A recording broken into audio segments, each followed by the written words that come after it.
नमस्कार। उत्तर प्रदेश में एक सफल नर्सिंग प्रोफेशनल बनने का सपना देखने वालों के लिए यूपीसीई नेट परीक्षा समझिए कि उस सपने की पहली सीढ़ी है।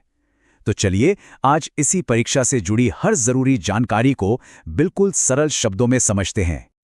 तो अगर नर्सिंग या मेडिकल फील्ड में करियर बनाने की चाहत है तो यूपीसी नेट परीक्षा बहुत ही ज़्यादा महत्वपूर्ण हो जाती है। आइए ज़रा देखते हैं कि ये परीक्षा किसी के करियर को आखिर कैसे एक नई दिशा दे सकती है। तो चलिए सबसे पहले और सबसे बुनियादी सवाल से शुरू करते हैं। आखिर ये यूपीसी नेट है क्या और ये नर्सिंग के क्षेत्र में आगे बढ़ने के लिए इतनी ज़रूरी क्यों है? यूपीसीएनईटी, इसका पूरा नाम है Uttar Pradesh common nursing entrance test. अब जैसा कि नाम से ही पता चल रहा है, ये उत्तर प्रदेश के अलग अलग नर्सिंग प्रोग्राम्स में एडमिशन के लिए एक कॉमन एंट्रेंस एग्जाम है। और इसे कौन आयोजित करता है? Atal Bihari Vajpayee medical university. देखिए, इस एक परीक्षा को पास करने से कई दरवाजे खुल जाते हैं। इसके जरिए BSc nursing, post basic BSc nursing और एमएससी नर्सिंग, इन जैसे कई जरूरी नर्सिंग प्रोग्राम्स में दाखिला मिल सकता है। ठीक है, तो अब जब ये पता चल गया है कि यूपीसी नेट क्या है, तो अगला सबसे जरूरी सवाल आता है, भाई इस परीक्षा के लिए एलिजिबल कौन है, कौन इसे दे सकता है?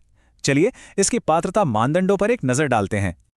तो सबसे पहले बात करते हैं बीएससी नर्सिंग की। इसके लिए 12वीं क्लास में फिजिक्स, केमिस्ट्री, बायोलॉजी और साथ में इंग्लिश, ये सब्जेक्ट्स होने ही चाहिए। अब मार्क्स की बात करें तो जनरल कैटेगरी के लिए पीसीबी में कम से कम 45% मार्क्स जरूरी हैं, जबकि एससी, एसटी और ओबीसी कैटेगरी के कैंडिडेट्स के लिए ये क्राइटेरिया 40% का है। और हाँ, उम्र का भी ध्यान रखना है। अप्लाई करने के लिए जो मिनिमम एज है वो है 17 साल, इससे कम नहीं चलेगा। ठीक है, तो एलिजिबिलिटी की बात तो हो गई। अब समझते हैं सीधे सीधे एग्जाम के ब्लूप्रिंट को। यह जानना बहुत जरूरी है कि आखिर पेपर कैसा आएगा, उसका फॉर्मेट क्या होगा। तो सबसे पहली बात, ये एग्जाम ऑनलाइन नहीं बल्कि ऑफलाइन होता है, मतलब पेन एंड पेपर मोड में। और इसमें जितने भी सवाल होंगे वो सब मल्टीपल चॉइस क्वेश्चंस यानी एमसीक्यूज होंगे। आपको बस दिए गए विकल्पों में से सही जवाब चुनना है। और पेपर में कुल सवालों की संख्या होगी 120। जी हाँ, पूरे 120 सवाल आपको हल करने होंगे। मार्किंग भी बहुत सीधी साधी है। हर सही जवाब के लिए मिलेगा +1 यानी 1 नंबर। और अब सबसे अच्छी खबर, इस एग्जाम में कोई भी नेगेटिव मार्किंग नहीं है, 0। इसका सीधा सा मतलब यह है कि अगर कोई जवाब गलत भी हो जाता है तो आपका कोई नंबर नहीं कटेगा। तो बिना किसी डर के सारे सवाल अटेम्प्ट किए जा सकते हैं। अब जरा सिलेबस पे नजर डालते हैं। यहां एक बात बिल्कुल साफ है कि तैयारी में बैलेंस बनाना बहुत बहुत जरूरी है। क्यों? क्योंकि फिजिक्स, केमिस्ट्री, बायोलॉजी, इंग्लिश और नर्सिंग एप्टीट्यूड, इन सभी 5 सब्जेक्ट्स को बिल्कुल बराबर यानी 20% का वेटेज दिया गया है। किसी को भी कम नहीं आंक सकते। एग्जाम का पैटर्न तो अब क्लियर है, लेकिन सवाल यह है कि क्वालिफाई करने के लिए कितने मार्क्स चाहिए। चलिए अब जरा स्कोरिंग को समझते हैं और देखते हैं कि एडमिशन के लिए क्या जरूरी है। तो देखिए, क्वालिफाई करने का जो क्राइटेरिया है वो परसेंटाइल पर आधारित है।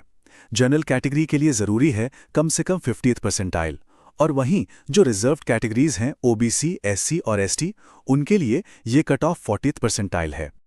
लेकिन एक बात गांठ बांध लेनी है कि सिर्फ क्वालिफाई करना ही काफी नहीं है। असली खेल तो परसेंटाइल का है।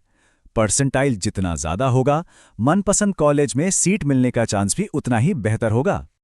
तो अब आते हैं सबसे जरूरी हिस्से पर, यानी इस परीक्षा में सफलता पाने के लिए तैयारी की सही रणनीति, एक एक्शन प्लान क्या होना चाहिए। एक जबरदस्त तैयारी के लिए ये 4 कदम बहुत काम आ सकते हैं। पहला, क्लास 11 और 12 की फिजिक्स, केमिस्ट्री और बायोलॉजी को एकदम पक्का कर लें। दूसरा, नर्सिंग एप्टीट्यूड और इंग्लिश, इन पर भी बराबर ध्यान दें, इन्हें इग्नोर नहीं करना है।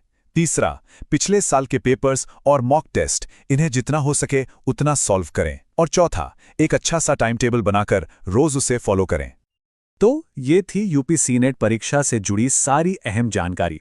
अब सवाल यह है कि तैयारी की शुरुआत करते समय पहली प्राथमिकता किस विषय को दी जानी चाहिए।